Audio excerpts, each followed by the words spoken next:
بگشلات خیابان چوزاپم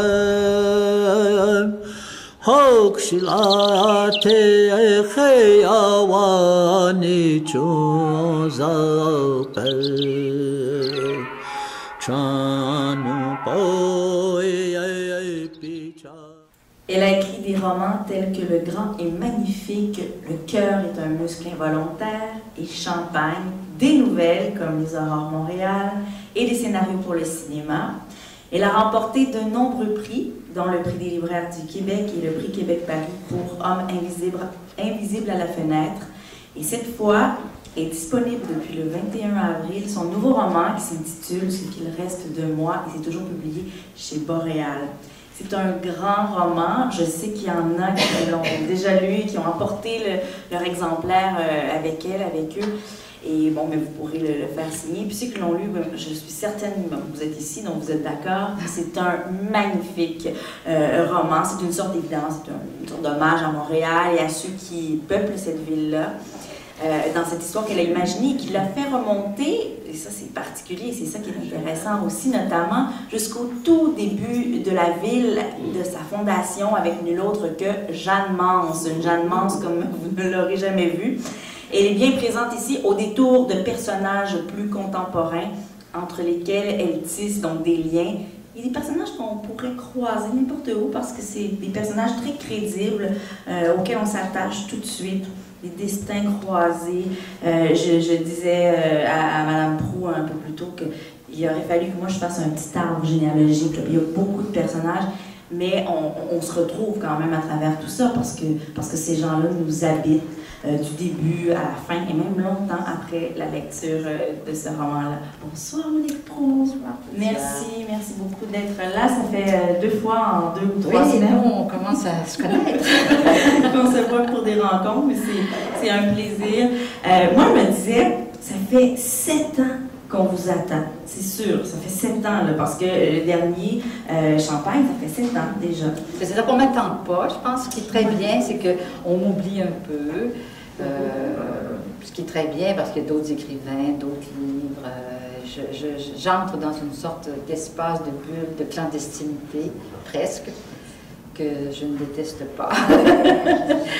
Une forme d'hibernation. Oui, puis c'est comme les mêmes...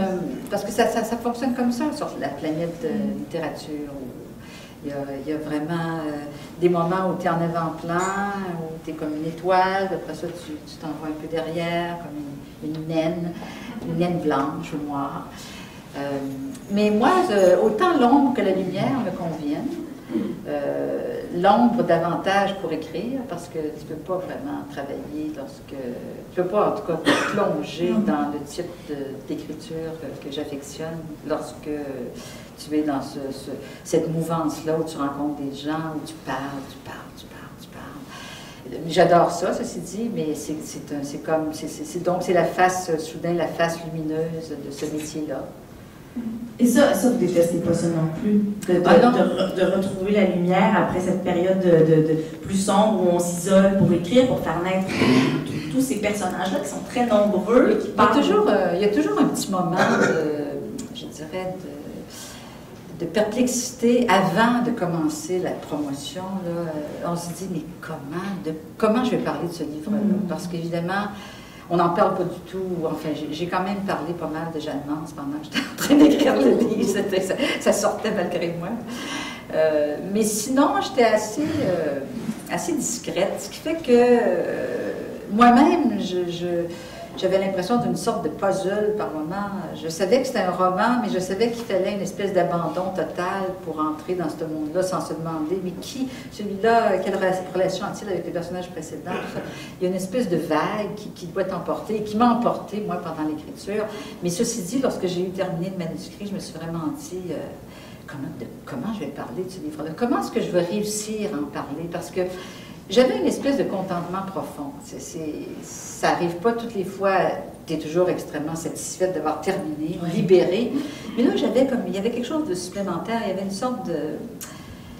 une sorte de paix, comme si j'avais rempli une mission. J'avais bien rempli une mission qu'on m'aurait donné. J'avais l'impression que j'avais été investie de cette écriture-là, de cet univers-là qu'il fallait que je rende. Donc, j'avais cette espèce de paix-là, un contentement profond, et en même temps, je me disais, le livre, d'une certaine façon, pour moi, est inattaquable, dans le sens qu'on peut ne pas aimer ça, on peut ne pas embarquer, mais il est complet. C'est ce que je voulais faire. Il est là, il est là. Et dans le fond, il est le meilleur de moi aussi, parce que quand on écrit, c'est cette espèce de voyage où rien d'anecdotique ne colle à toi, dans le fond. Une sorte d'odyssée où c'est seulement, tu es comme un métal pur, de l'or pur, où tu prends les atomes qui sont purs avec toi. Tu ne peux pas te perdre dans des niaiseries, disons. Y compris tes propres niaiseries, là, ton bavardage mental et tout ça, ça n'a pas lieu pendant l'écriture. Donc, je dirais que tu es au plus haut de toi-même quand tu écris, et quand tu sors de ça, ben, tu redeviens un être humain ordinaire. Là. Et là, je me disais, comment rendre compte de ce périple-là dans les hauteurs un peu vertigineuses? Comment ne pas rabaisser le livre en parlant? C'est un monde, c'est 432 pages. C'est ça. Une panoplie de personnages. C'est Jeanne Mans qui est... Donc, Jeanne Mans, c'est établissemement le lien avec lequel j'ai réussi à présenter le livre, mais en même temps, Jeanne Mans, c'est 35 pages sur 430 ou 40 pages, mais il n'empêche que ça donne une sorte d'encadrement très puissant. Jeanne Mans, c'est le pont. Oui, puis c'est aussi, je veux dire, quand j'ai commencé à penser à ce livre-là, c'est d'abord Jeanne Mans qui a été celle qui a déclenché l'aventure. Mais j'ai fréquenté Jeanne Mans assez pour avoir l'impression de la connaître, et je l'aimais d'un amour profond parce que... Ouais. Pourquoi Jeanne Mans, justement? Il y avait une question circonstancielle du fait que j'habite près de la rue Jeanne Mans, du parc Jeanne Mans, l'Hôtel-Dieu dans les environs. Et puis, cette espèce de statue sur la rue des Pins, là, avec sa petite pèlerine et son petit chapeau. C'est une assez grosse statue, d'ailleurs, puis je la regardais tout le temps. Puis à un moment donné, je me suis dit, mais elle n'est pas habillée en religieuse, c'est un habit laïque, ça. Et là, j'ai eu comme une espèce d'interrogation, et j'ai commencé à lire autour de Jeanne Mans, et j'ai été absolument abasourdie, parce que je ne pense pas avoir appris ça à l'école. Je ne pense pas qu'on nous enseigne jusqu'à quel point, d'abord, que Jeanne Mans, c'est pas une religieuse. Il me semble pas. En même temps, on ne peut pas avoir menti sur la chose parce qu'elle n'était pas dans aucun ordre. Mais c'est parce que c'est un personnage d'une liberté. C'était quelqu'un d'une liberté incroyable. Je veux dire, partir dans le début de la trentaine, laisser son patelin, non seulement sa vie, mais tous ses points de repère, ses promesses de futur. Elle avait déjà abdiqué le mariage. Pour elle, c'était très clair qu'elle ne se marierait pas. C'était très clair aussi qu'elle ne rentrera pas dans les ordres.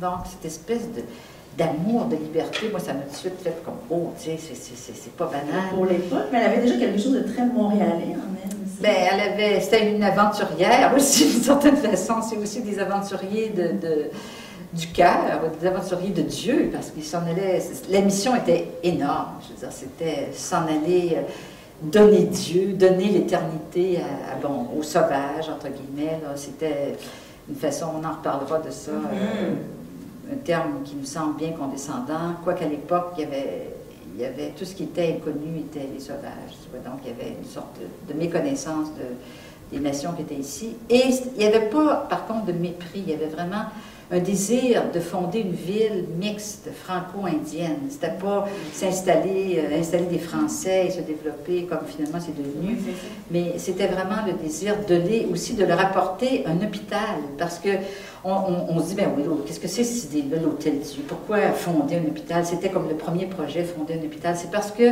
à l'époque, les hôpitaux n'existaient pas, même en France, les hôpitaux n'existaient pas. Les gens qui se faisaient soigner, c'était des gens riches. Les autres crevaient, tout simplement.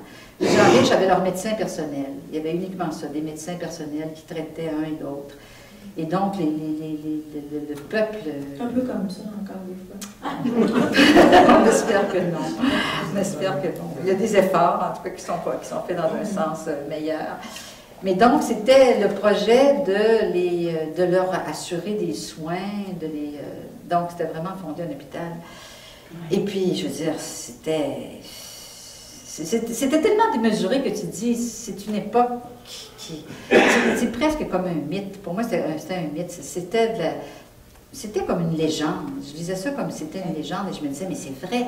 Et par moments, j'avoue, quand j'étais en train d'être sur elle, là, dans ces premières années où elle était ici, par moments, je sortais sur la rue puis j'avais l'impression que j'entendais le Nordais, comme elle devait l'entendre, quand il n'y a pas de building qui l'arrête.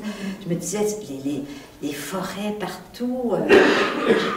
Par moments, j'avais l'impression que Montréal était comme une espèce de dessin animé qui était plaqué par-dessus la réalité. J'avais l'impression que la réalité, c'était pas ça. C'était les forêts à perte de vue avec de temps en temps des chevreuils que tu vois parce qu'il y avait énormément d'animaux, d'animaux sauvages et d'animaux à fourrure, donc, que les gens de Montréal ne traitaient pas, du moins les premières années. Donc, tout ça, il y a quelque chose d'absolument fabuleux dans ces débuts-là. Et là, vous auriez pu vous concentrer sur Jeanne Mance, mais là, vous avez aussi eu envie, donc, d'intégrer des personnages. Mais c'était immédiat que je ne voulais pas faire un livre sur Jeanne Mance. C'est ça qui était très étonnant. Je ne savais pas quoi faire avec cette connaissance de Jeanne Mance, parce que je me suis même dit à un moment donné, comment parler de Jeanne Mance sans en parler? J'ai même au début essayé de l'esquiver carrément. Parce que je savais que c'était un roman, il y avait un roman contemporain, alors je me disais, peut-être qu'elle apparaîtra ici et là dans le roman contemporain, mais à un moment donné, donc je l'ai laissé de côté, j'ai appris à m'être documentée, m'être imbibée de Jeanne Mance et de Ville-Marie, j'ai tout laissé ça de côté, puis là je me suis dit, bon, maintenant, nous voici en l'an 2000 quelques, et maintenant, faisons parler les montréalistes de maintenant. Et c'est sûr que Jeanne Mance devait être là. En italique, elle apparaît. Oui, en italique. Je l'ai mis en italique aussi parce que je me disais, elle est comme les crins autour de ce bijou-là qu'est Montréal. Et puis finalement, je trouvais que quelques morceaux étaient suffisants. J'avais envie de parler, il y avait des morceaux que je trouvais qui étaient particulièrement, non seulement héroïques, mais une grandeur. Quand elle retourne à Paris, qu'elle a été de l'argent, quand elle rencontre Madame de Plion, quand elle se fait guérir de son bras paralysé et qu'on dit que c'est un miracle, quand elle rencontre les Indiens pour la première fois, tous ces moments-là, avec Maisonneuve, la façon dont ils étaient tous les deux seuls, j'imagine. Par moments, je trouvais ça absolument, j'en avais quasiment la chair de poule. Je me disais, ils sont là, tous les deux seuls, parce que ceux qui ont les idéateurs du projet sont tout en France, eux autres. Je veux dire, dans leur confort et leur lit douillet et leurs aliments. Eux sont là dans la sauvagerie. Ils ont la mission de partir ce projet-là, le mettre sur pied. C'est quand même énorme. Alors, c'est de là qu'on vient. Alors, je me suis dit, ça se peut pas que ça n'ait pas laissé des traces. Ce projet-là a une envergure trop énorme. Mais il y en a des traces parce que comme lectrice, personnellement, depuis que j'ai lu Ce qu'il reste de moi, je ne vois plus les Montréalais, les Montréalaises de la même manière. J'espère, c'est le but. Mais surtout dans le quartier que vous habitez, le Myland, je dirais beaucoup là, parce qu'il y a une forte concentration. Bon, il y a les Assidiques qui habitent là, il y a des Soufis. Oui, tout ça. Et je les vois. Grec orthodoxe. Voilà, c'est foisonnant. Puis je me dis toujours, depuis que je vous ai lu, je dois vous dire, là, vraiment, je m'attarde beaucoup au regard, aux peaux, au visage, aux échanges entre les gens aussi. C'est un moment qui change la ville, qui change aussi la manière dont on voit les gens qui habitent cette ville-là. Ça, c'est fort, c'est très précieux. Vous êtes une fine observatrice des rapports humains, des gens, des conversations, tout ça. Mais moi, je vous ai imaginé en train de... Vous me direz, c'est peut-être pas le cas, mais quand cette histoire-là est née en vous, est-ce que vous étiez comme souvent dans les cafés en train d'observer les gens, dans les parcs? Comment vous avez... Ces personnages-là ont grandi et pris vie en vous? J'étais dans mon bureau tout seul. Avec les restes, justement... C'est-à-dire que... Toute cette vie-là montréalaise, je suis dedans toujours. Quand j'ai écrit Les Aurores Montréal à l'époque, j'avais vraiment ratisser, je dirais, Montréal avec cette espèce de regard, là, d'œil de lynx, essayant de... De photos aussi. Oui, j'ai aussi participé à un livre de photos sur Montréal qui s'appelle Montréal, publié par Ara Carmoyan en global. Donc, j'avais déjà fait cette espèce de travail et c'était... J'ai continué ça, c'est-à-dire j'ai continué de fréquenter Montréal comme je le fréquentais. Je n'investissais pas différemment parce que j'étais en train de lire ça. Disons, c'est comme si soudain tout ce que j'avais ramassé à propos du Montréal, disons, l'environnement, la couleur, le parfum était déjà là. Ce qu'il me fallait faire maintenant, c'est vraiment investir les communautés plus particulières, comme les Hassidiques, qui est les pas Soufis, facile, les itinérants. Ça, j'avais déjà mes accointances avec le milieu aussi. Ah oui? Parce que ça fait plusieurs années que je travaille avec l'itinéraire. Ben, je fais vraiment pas grand-chose, mais je sais que c'est précieux autant d'un côté que de l'autre. Chaque année, il y a un jury qui décerne des prix au Camelot, la meilleure chronique. Et tout ça. Et je suis sur le jury depuis la naissance, depuis 20 ans à peu près, sauf l'année dernière où j'étais au Mexique pour un livre traduit en espagnol. Bon, c'était une bonne raison parce que je manque pas ça, je manque jamais ça. Donc, je suis habituée de les rencontrer, de leur parler à ces poquets-là qui sont pas particulièrement aimables et qui sont pas particulièrement beaux. Et je veux dire, qu'on a envie, souvent quand on les voit, on a envie de faire un petit détour. Quoique ceux qui vendent l'itinéraire, c'est quand même vraiment des gens qui sont... C'est des héros, c'est des héros. Et je me suis mis à voir les itinérants aussi d'une autre façon. Je me suis mis à voir... Pour moi aussi, c'était un périple, ce livre-là, écrire ce livre-là. Je me suis mis à voir les itinérants comme... quasiment comme essentiels dans une ville. C'est-à-dire que c'est sûr qu'ils se sacrifient eux-mêmes pour le rôle qu'ils jouent, mais ils jouent un rôle fondamental. Ils sont comme des sentinelles postés partout, qui nous rappellent que dans ce monde capitaliste et riche, relativement riche, parce qu'on a l'impression toujours qu'on n'est pas riche, mais on est infiniment riche par rapport à ceux qui n'ont rien, ça nous rappelle qu'il y a vraiment d'autres réalités, d'autres souffrances que d'autres, et qu'il faut sortir de cette bulle. Il y a comme... et on en voit de plus en plus, et je me dis, c'est très bien. C'est très bien, oui et non, bien sûr, parce que je sais ils souffrent de toutes sortes de choses. Souvent, c'est des ex-psychiatrisés, avec des problèmes d'alcool, de dépendance, de toutes sortes. Mais malgré tout, ils ne le savent pas, mais ils sont investis d'un rôle essentiel dans une ville. Il y a eu donc les itinérants, mais il y a eu aussi les Hassidiques et toutes sortes de communautés comme ça qui semblent assez difficiles d'accès au premier abord. Mais je ne suis pas allée cogner le reporter parce que peut-être qu'il ne m'a récemment pas répondu.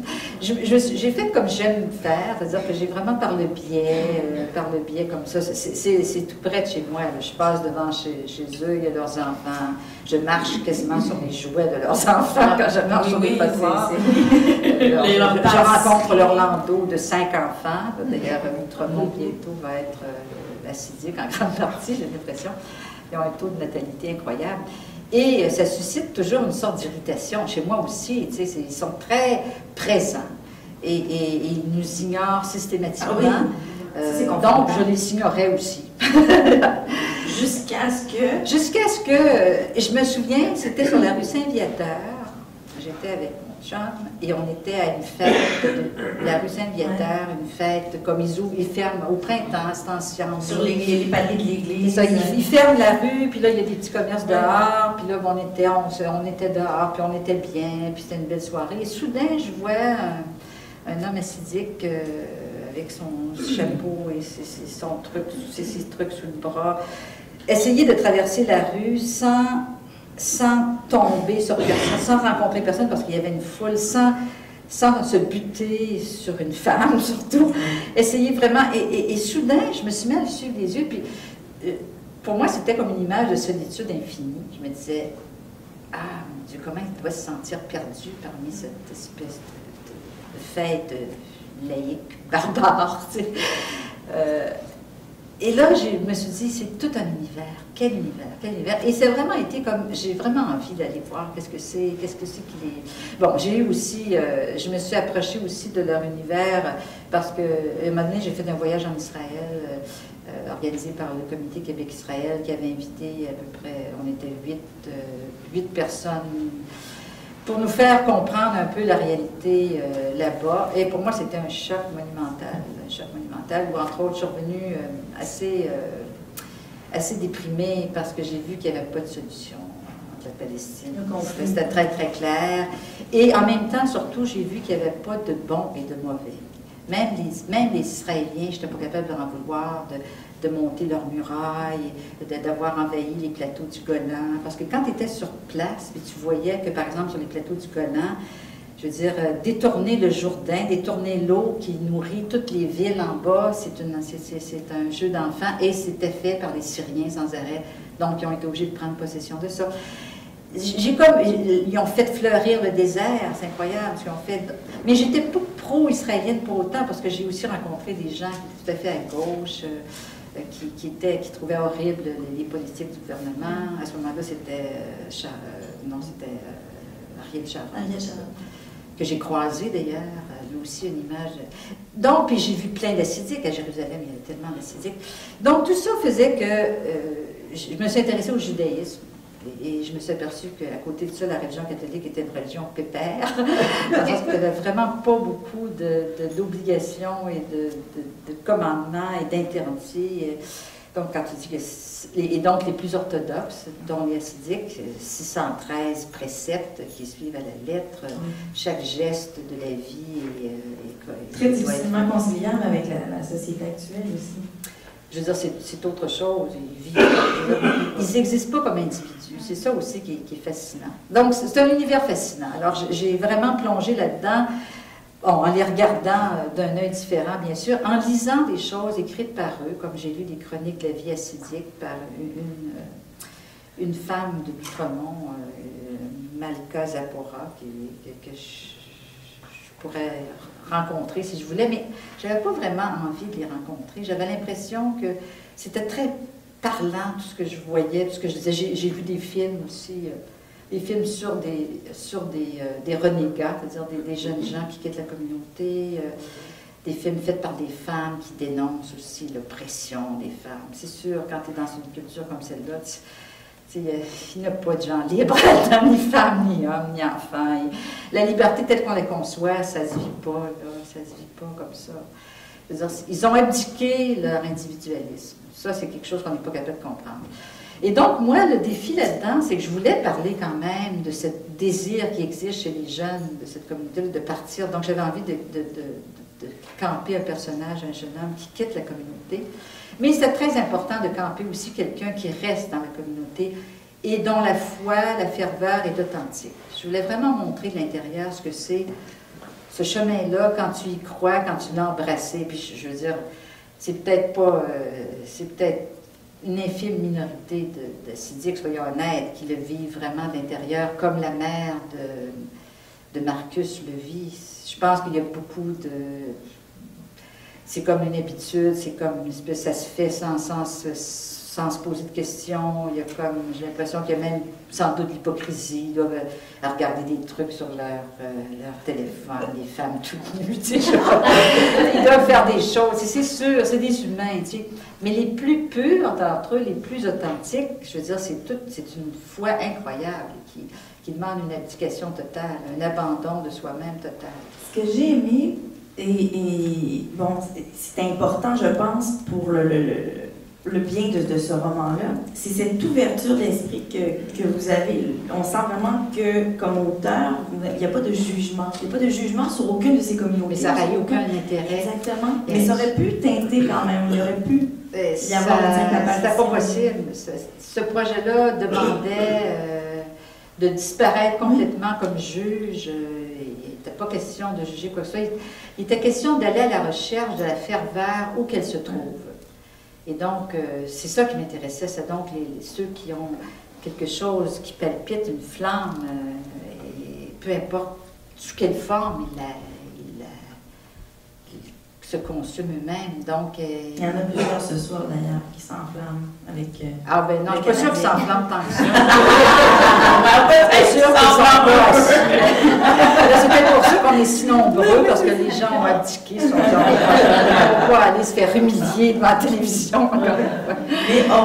Mais Mais c'est vrai que la ferveur des Montréalais pour le Canadien... Oui, j'ai toujours dit que c'était pas gratuit, cette espèce l'enthousiasme. Ouais. On m'a demandé récemment s'il y avait une qualité de Jeanne Mance que vous souhaiteriez qu'il soit, comment dire, propagée, cultivée dans Montréal, c'est quoi? Puis ce qui m'est venu, c'est vraiment l'enthousiasme. L'enthousiasme, parce que dans la racine étymologique du mot, ça veut vraiment dire un élan vers Dieu. L'enthousiasme, c'est vraiment cette espèce de pulsion, de faire quelque chose qui dépasse des possibilités. Il y a quelque chose, il y a une poussée vers le haut. Et je veux dire, l'enthousiasme des partisans du hockey est un enthousiasme réel. Bon, c'est sûr qu'on peut juger de la qualité des formes que ça prend et des déviations que ça prend, parce que finalement, on s'aperçoit que c'est à la base de beaucoup d'expressions humaines. Beaucoup de choses. Très base. Finalement, c'est presque banal. Et, bon, vous venez de Québec, vous êtes originaire de Québec. Oui. Moi, je me disais, mais comment, quand on est originaire de Québec, on peut être aussi, peut-être que c'est normal, étiez-vous toujours fasciné par Montréal depuis que vous êtes toute petite, cette ville qui était à quelques heures de Québec? Les gens de Québec qui sont arrivés à Montréal étaient fascinés et en même temps rebutés, Oui. parce que Québec était quand même, ceux qui en sont, et j'en connais au moins un, c'est peut-être plus, c'est vraiment une jolie ville coquette, charmante, très francophone, de telles cartes postales. Oui, avec le fleuve, je veux dire, le fleuve a été tout de suite mis en valeur, le fleuve est magnifique. Tu sais que tu es sur le bord du fleuve, alors qu'à Montréal, tu ne sais pas que tu es une île. Enfin, ça va changer, on nous dit que ça va changer. De telle sorte que je suis allée à Montréal parce qu'il fallait aller là comme écrivain, comme être qui voulait se nourrir de d'autres stimuli, parce qu'il y avait aussi l'envers de Québec, c'est que c'était comme une famille élargie, tu connaissais tout le monde s'exprime, tout le monde pense pareil, ou presque, tout le monde s'exprime un peu de la même façon, je veux dire, c'est assez, là. Quand tu es dans le vingtaine, puis que tu veux avoir quelque chose qui te bouscule un peu, tu viens à Montréal. Mais tu es irrité par Montréal au début. Je trouvais, mes amis étaient tous étaient comme dans la zone, étaient sur le plateau, mais un plateau qui était très pauvre. Il y avait même pas de chauffage central. Je me souviens, ma grande copine chez qui j'allais tout le temps. Moi, j'avais un petit appartement coquet dans le Vieux-Québec, puis j'arrivais chez elle, je me disais, ah, c'est ça, il va falloir que je me tape un appartement comme ça. C'est ça qui va m'attendre. Finalement, ça n'a pas été si mal, j'ai trouvé quelque chose de bien. La même maison que j'habite toujours maintenant, d'ailleurs. Mais soudain, ça s'est fait quand même. J'aurais pas pu écrire sur Montréal tout de suite parce que cette image-là de chaos, de laideur, de saleté, du fait de ne pas entendre parler français tout le temps, ça me hérissait, ça m'irritait. Puis à un moment donné, je me suis mis à voir la beauté de tout ça, le charme de tout ça. C'est-à-dire, je me suis dit, mais c'est une grande ville, c'est une vraie ville. C'est une vraie ville.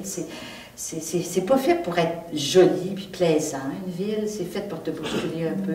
Et là, je veux dire, c'est fait aussi pour te faire goûter à d'autres saveurs que celles de ton patelin, de ta famille. Tu sais, c'est fait pour te faire sortir de toi-même.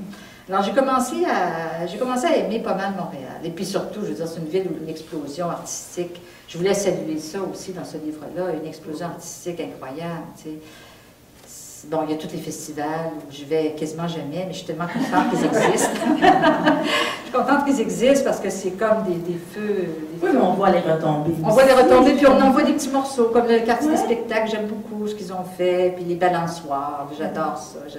Je trouve que il y a une espèce d'énergie stimulante, il y a un dynamisme, il y a vraiment un dynamisme, et une fraîcheur. C'est comme si un créateur qui arrive à Montréal pouvait encore faire sa niche, puis trouver son petit coin où il va pouvoir réussir à vivre, à donner, à vendre ce qu'il a à donner. Oui, parce qu'il y a une ouverture d'esprit aussi. Il y a cette capacité c'est le fait d'avoir toutes ces diversités, tu es obligé d'être ouvert.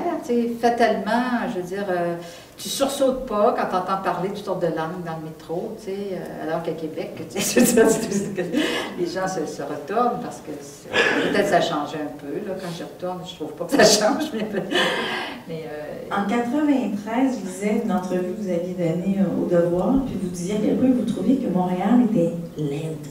Elle vous, vraiment, là, il vous rebutait. J'avais pas d'autres...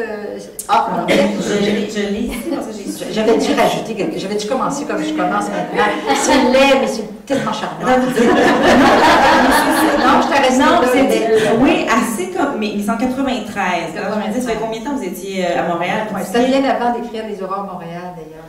C'était comme je l'ai écrit en 97, mais quand même, j'étais en train d'écrire parce que ça m'a pris plusieurs années. Vous disiez que c'était d'une laideur innommable, insupportable.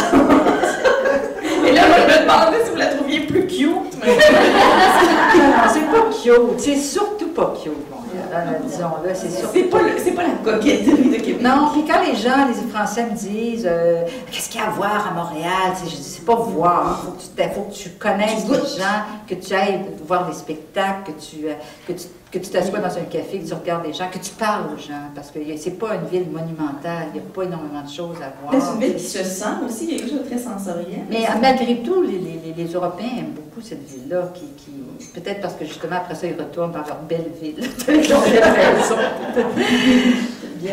Tout bien. C'est aussi que l'architecture a été tellement massacrée ici. Il n'y a pas, comme là, tu vois, l'Hôtel Dieu, je frémis, je me dis, est-ce que le nom Hôtel Dieu va disparaître? C'est une aberration, parce que c'est vraiment, là, c'est vraiment la ligne de Jeanne Mance, je ne peux pas croire qu'on va faire du contrôle l'appli le CH35M, c'est ça aussi Montréal, c'est un je m'en foutiste, c'est n'importe quoi, puis... c'est une poésie qui disparaît un peu, c'est ça? Mais c'est plus qu'une poésie, c'est vraiment le souvenir de la grandeur, Mais bon, en même temps, il n'y a rien qui est jamais dramatique, malgré tout, j'ai quand même... Je me dis toujours que tout ce qui nous semble énorme, c'est des balanciers, on va dans cette direction-là pour mieux aller dans cette autre direction-là après. Je suis un tempérament assez optimiste, moi. Ça aurait pu, oui, mais ça paraît, ça se sent à travers la lecture qu'on J'espère que c'est contagieux, parce que oui, je trouve qu'on en a besoin. Vous êtes enthousiaste. Ah, l'enthousiasme. Oui, l'enthousiasme est très, très important. Mais effectivement, il y a quelque chose de contagieux dans ce roman-là. Puis je me disais aussi, est-ce que c'était, parce qu'il y a quelque chose de la nouvelle aussi, on sent la nouvelliste en vous qui est là. À un moment donné, parce qu'au début, c'est ça, la structure se construisait comme c'est comme si ça aurait pu être des nouvelles, des histoires un peu séparées. Et finalement, il y a Jeanne Mance qui apparaît et qui lit tout ça. Hein. Puis les personnages aussi, que finalement un personnage nous est présenté parce qu'il devient le personnage principal, alors que dans l'histoire, dans le chapitre précédent, il était un personnage secondaire. Le soudain, c'est comme si l'intérêt glissait vers lui. Mais à vrai dire, j'ai toujours mélangé les deux. Quand je repense à ça, quand j'avais fait Les Aurores Montréal, j'avais vraiment... C'était comme une espèce de roman en chapitre, mais qui était quand même plus morcelé que ça. Les romans sont toujours les chapitres de mes romans comme Champagne, ou même Le sexe des étoiles, ou Le cœur est un muscle involontaire. Les chapitres sont presque indépendants parce que c'est comme si je prenais un personnage puis que je développais un morceau. Je fonctionne vraiment par morceaux, même quand c'est un roman. Je pense que c'est comme ça que la vie se passe d'ailleurs. Je pense que c'est tous des morceaux qui arrivent et je veux dire, c'est des moments qui... Il n'y a pas de continuité. C'est nous qui rajoutons de continuité parce qu'après ça, on y repense et on se dit, bah, j'ai eu cette soirée-là. Mais une soirée, c'est faite de toutes sortes de choses. On parle, après ça, il va y avoir autre chose. Je veux dire, il n'y a pas d'unicité. Puis en même temps, c'est tout uni aussi, mais c'est formé de fragments. Alors moi, je trouve que ça rend plus compte de la réalité, d'écrire de cette façon-là, comme en facettes, mais en même temps, je suis très consciente que c'est un tout. Je ne peux pas faire abstraction de la scénariste en vous, parce que c'est important, vous avez écrit des adaptations, vous avez écrit des films, et puis il y a eu des livres de vous qui ont été adaptés pour le grand écran. Quand vous écrivez, est-ce que vous pensez cinéma? Est-ce que vous voyez les images? Nous, on les voit. Je pense pas cinéma, parce que le cinéma fait partie de moi. Fait que je me divise pas en disant cinéma, littérature. Je vois des personnages, j'entends la musique de leur pensée, parce que chaque chapitre, dans le fond, on suit un personnage et on est dans la tête du personnage. Et c'est très sensoriel, parce que l'expérience sensorielle, pour moi, est importante. Donc, on peut dire que oui, le cinéma, mais en même temps, c'est comme du faux cinéma. Quelqu'un me dit, ah, il y aura une adaptation extraordinaire à faire avec, en tout cas, certains personnages, Marcus, le père Guillaume. En même temps, je me dis, ce sera une fausse facilité parce que cette imagerie-là est une imagerie littéraire. C'est une imagerie littéraire. Et les dialogues qui ont l'air des dialogues crédibles, tout ça, c'est des dialogues littéraires quand même. Je suis très consciente de ça parce que, ayant fait les deux, ayant voulu m'adapter moi-même, ayant, à vrai dire, raté mon coup, c'est-à-dire que j'ai adapté, mais je me suis tellement éloignée du livre que c'est comme une transposition de Sexe et étoiles. Je l'ai adapté, mais je veux dire, c'est devenu complètement autre chose. Finalement, je me suis amusée à écrire une autre histoire à partir du Sexe et étoiles. Comme c'était mon livre, j'avais le droit de faire ça. Et la même chose avec Homme invisible à la fenêtre, qui est devenu Souvenir intime. Souvenir intime, qui est devenu un film très différent. Là, c'était moins mon intention que la poussée du réalisateur, mais peu importe. J'ai embarqué dans ce chemin-là parallèle. Donc, je me suis rendu compte que c'était pas vraiment adaptable tel quel. Il y avait quelque chose qui appartenait vraiment à la littérature. On pense toujours que la littérature fait appel uniquement à l'intelligence, mais je veux dire, c'est la sensibilité est formée de tout, est formée de nos sens, de notre goût, de notre regard, de nos images intérieures. Parce que je me suis posé cette question-là, s'il y avait quelque chose d'adaptable, en fait, mais c'est un monde. C'est parce que c'est un monde, c'est Il faudrait prendre des fragments. Je pourrais peut-être faire une dizaine de films. Mon Dieu, quelle horreur! Dieu m'en prie. C'est laborieux le cinéma. C'est laborieux. En faire un, c'est plusieurs années, puis je ne sais pas si je vais retremper ma plume ou mon doigt là-dedans, mais on verra. Oui, est-ce que vous préférez la littérature ou le cinéma? Mais j'ai comme tassé le cinéma, c'est-à-dire que j'aime le monde du cinéma, ce qui fait que je suis conseillère à la scénarisation, je fais ça depuis plusieurs années.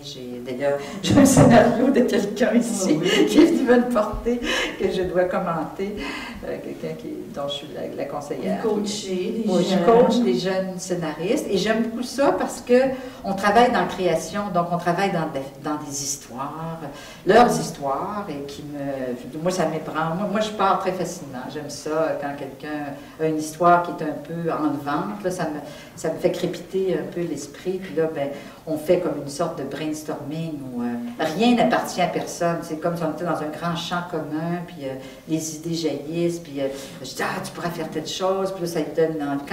Ceux qui sont plus allumés, il y en a qui sont plus éteints. Mais ceux qui sont plus allumés saisissent...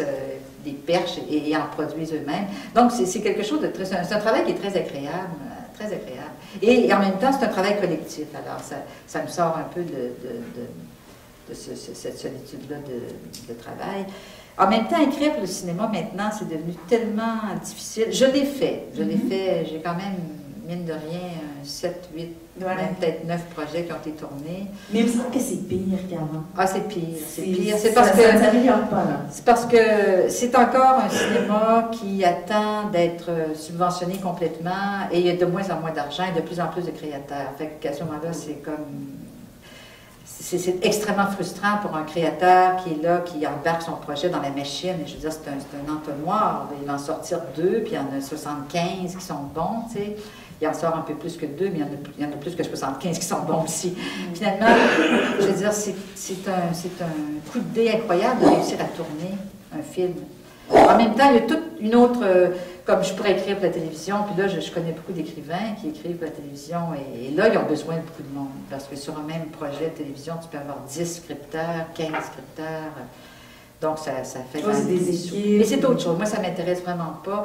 Et j'ai aimé mon expérience de cinéma. Ça, j'ai trouvé ça dur parce que c'est quand même un milieu rocailleux, un milieu d'argent, un milieu d'ego. Ça, le milieu de littérature est aussi un milieu d'ego. Mais l'argent, en plus de l'ego, ça fait un méchant mélange. Moi, dans le milieu de la littérature, il y a de l'ego, mais il n'y a pas d'argent. Mais l'ego est un petit peu plus gros.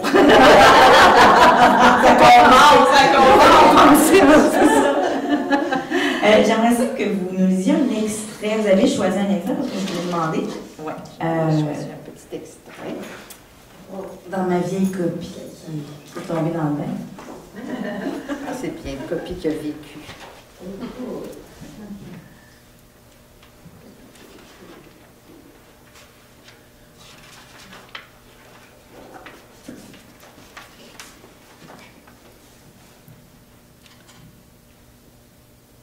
le bien ne fait pas de bruit. Les rives qui défilent sous ses yeux sont celles d'un paradis terrestre touffu. Des chênes, des hêtres, des cèdres, des peupliers, comme dans la campagne chez elle, mais entremêlant leurs camailleux de verre sans brèche et sans discipline. Et à l'avant-plan, des fleurs comme elle n'en a jamais vu. Une tapisserie de couleurs et de débordements allègres. Des oiseaux piquent l'air de leurs tracés et de leurs chants inusités. Même les oiseaux d'ici semblent marqués par l'immensité. Quand le navire finit par s'approcher des berges, il se dégage du paysage des parfums si forts qu'un vertige la prend, car cela sent, oui, cela sent les débuts enivrants du monde. Le 17 mai 1642, en fin d'avant-midi, peut-être à 11h11 précise, mais impossible de l'affirmer, car le temps qui ponctue ces territoires n'est pas celui étriqué de la civilisation. Ils accostent dans une baie préalablement repérée, entre la petite rivière Saint-Pierre et le grand fleuve, à côté d'une prairie qui s'appellera plus tard la Commune. Paul de Chaumedet est le premier à sauter à terre, à embrasser le sol, le premier aussi à abattre le premier arbre. Plus tard encore, ils sont une soixantaine autour d'un hôtel improvisé. C'est à vrai dire le jour suivant, mais le temps commence à se télescoper et à ne plus vouloir défiler sagement en ligne droite. Il serait plus opportun de parler d'instants qui éclaboussent l'écran avant de céder la place à l'irruption suivante. Et cet instant, autour de l'autel façonné de branchages hirsutes et de fleurs sauvages, reste imprégné plus longtemps que les autres sur la pellicule du temps. Ils sont une soixantaine, les 40 à s'installer ici et les 20 qui sont venus exprès de Québec pour l'événement, à sentir monter en eux une grandeur inédite, à vibrer d'exaltation tels des instruments que le mystère téléguide. Le père Vimont célèbre la messe et parle de ce petit grain de moutarde qu'ils sont en train de semer. Et il ne fait aucun doute, affirme-t-il, que ce petit grain de moutarde ne produise un grand arbre, ne fasse un jour de merveille, ne soit multiplié et ne s'étende de toutes parts. Et elle regarde la masse compacte de la forêt, les encerclant à l'infini dans ce territoire chaotique où le premier jour de la création n'est pas encore survenu. Et contre tout bon sens, elle s'engage à y croire, aux merveilles naissant un jour de cette jungle, à y croire avec tant d'efficacité que ça ne pourra pas ne pas advenir.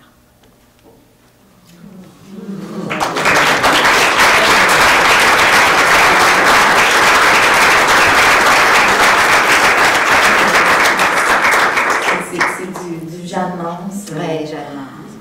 On la voit vraiment arriver. Comment on fait pour, quand on vit dans un monde aussi vaste, dans un univers complet, puis qui nous prend au trip, je suis sûre que ça a été le cas pour vous aussi, bon, c'est évident quand vous êtes en période d'écriture, comment on fait pour s'en détacher peu à peu, pour aller vers une autre histoire? Passer de la campagne à la ville, par exemple, comme ça a été le cas après Champagne. Ben, c'est pour ça que ça prend tant d'années. Ça prend du temps, ça prend du temps. Même ce manuscrit-là, avant de le donner à mon éditeur, je l'ai laissé sur... J'avais tous les chapitres sur mon écran d'ordinateur et je les relisais, puis je me disais, ah, ça appartient encore à personne d'autre. Il y avait un plaisir à les revisiter, puis finalement, je m'en sépare graduellement, puis je me dis, je suis contente, j'en fais assez autour pour sans doute être capable de m'en séparer et sentir que le livre va vivre de sa propre vie aussi. C'est ça aussi. Les livres, c'est ça qui est merveilleux, contrairement à un film. Un livre, ça dure. Ça dure. Oui, au-delà du 3 mois. Ah oui, ça.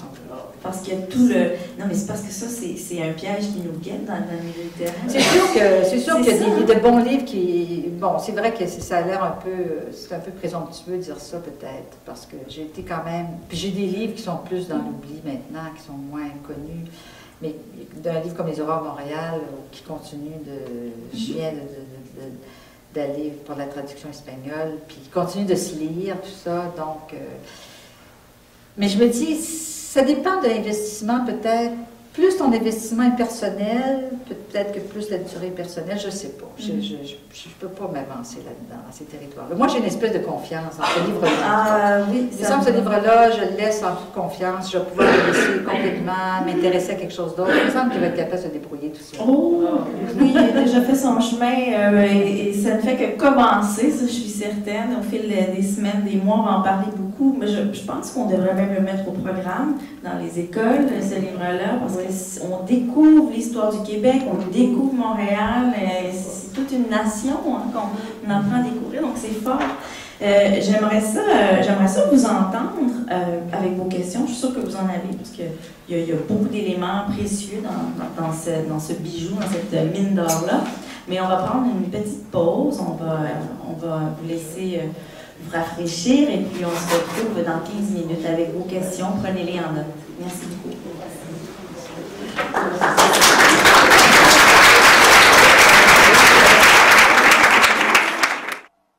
بکشلات خیابان جزابم بکشلات خیابان جزابم چانو پای پیچا